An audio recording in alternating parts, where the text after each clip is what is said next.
গতকাল উলবেড়িয়া মেডিকেল কলেজের মধ্যে একটা জুনিয়র ডাক্তারের সঙ্গে যে আচরণ করেছে সেটা আমরা গোটা পশ্চিমবঙ্গবাসী দেখলাম সোশ্যাল মিডিয়ার মাধ্যম দিয়ে, নিউজের মাধ্যম দিয়ে, নিউজ চ্যানেলের মাধ্যম দিয়ে। যে একজন হোমগার্ড,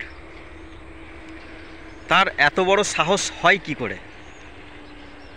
এই সাহসিকতাটা হোমগার্ড হিসেবে দেখাচ্ছে না একজন তৃণমূলের বড় নেতা হিসেবে দেখাচ্ছে, না দুটোই?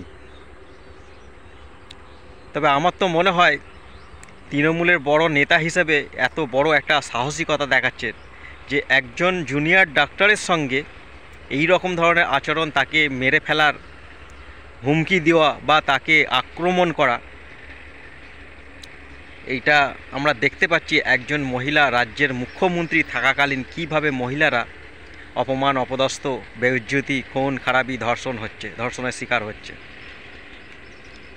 এখনও 1 বছর 2 মাস হয়নি আরজি করের ওই জুনিয়র ডাক্তার বোনটাকে ডিউটি থাকাকালীন, টানা 36 ঘন্টা ডিউটি থাকাকালীন যেভাবে তাকে খুন করে ধর্ষণ করে খুন, এখনও পর্যন্ত ক্লিয়ার নয়, মেরে ফেলা হলো, তারও বিচার আজও পর্যন্ত হলো না। তারও সেই ঘটনার সঙ্গে জড়িত দোষীদের এখনও পর্যন্ত ঠিকঠাকভাবে চিহ্নিত করে তাদেরকে উপযুক্ত শাস্তি দেওয়া হলো না।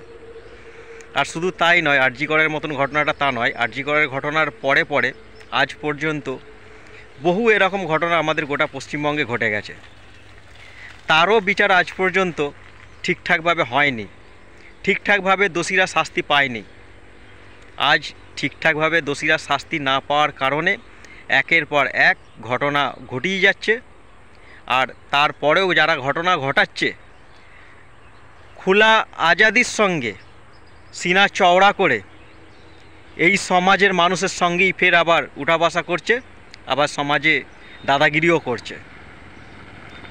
যতদিন না পর্যন্ত এই রাজ্যের পরিবর্তন হবে, যতদিন না পর্যন্ত এই রাজ্য থেকে তৃণমূলকে বিদায় দিতে পারবেন, ততদিন পর্যন্ত এ বন্ধ হওয়ার কথা নয়, বন্ধ হবে না।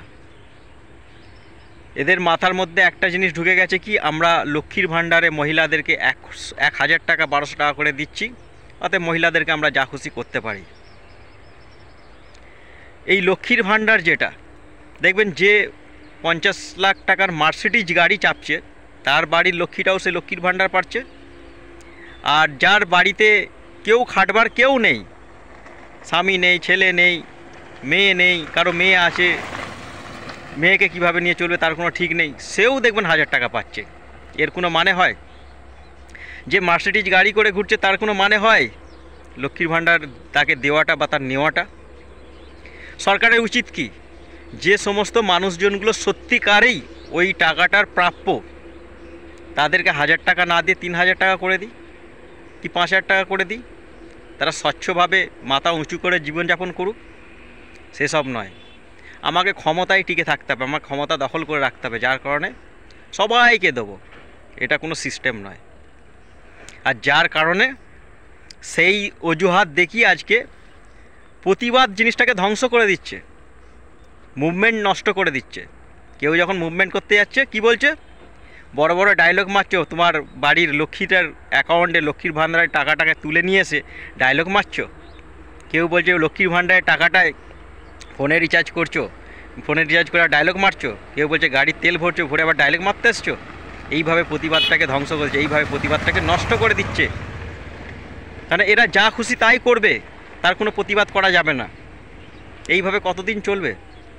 তাই পশ্চিমবঙ্গের মানুষকে বলছি, আপনারা আওয়াজ তুলুন, অন্যায়ের প্রতিবাদ করুন। প্রতিবাদ না করলে এই রকমভাবে একটার পর একটা, আজকে ভাবছেন ওটা আমার বাড়ির মেয়ে নয়, উলবেড়িয়া যে ঘটনাটা ঘটেছে ভাবছেন হয়তো আমার বাড়ির মেয়ে নয়, ওটা তো কারো বাড়ির মেয়ে, ওটা বাংলার মেয়ে, আমাদের বাঙালি তো, সেটা একটা মহিলা। কেন এরকমভাবে শিকার হবে? কয় আমাদের দেশের অন্যান্য রাজ্যে তো এরকমভাবে মহিলারা শিকার হয় না? সেখানে তো রাত্রি 12টা 1টার সময় পর্যন্ত রাস্তাঘাটে মেয়েরা ঘোরে যে যার নিজের কাজের জন্য।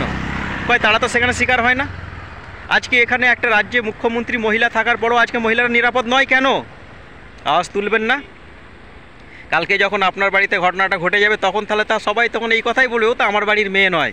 ভেবে দেখেছেন একবারও? একবার ভেবে দেখুন না, ওই মেয়েটা আপনার বাড়ির, তখন আপনার কীরকম মনে হবে?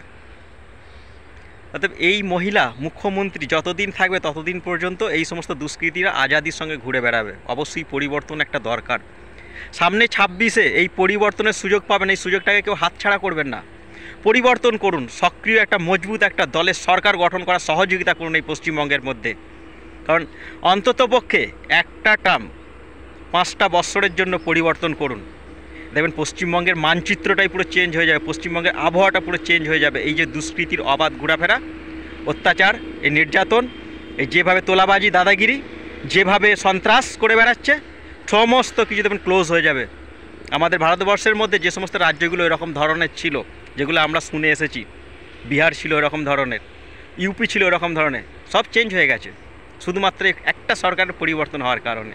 ঠিক পরিবর্তন করুন, দেখুন একবার পরিবর্তন করে পশ্চিমবঙ্গের বদল চেঞ্জ হয়ে যাবে। যদি সত্যিকারই আপনারা সোনার বাংলা ফেরত পেতে চান, যদি সত্যিকারই বাংলার সম্মানটাকে ফের উঁচু দরে ফিরিয়ে আনতে চান, যদি সত্যিকারই বাংলার ভালো চান, অবশ্যই পরিবর্তনটা করুন। 26-এর সুযোগটাকে হাতছাড়া করবেন না, পরিবর্তনটা করুন।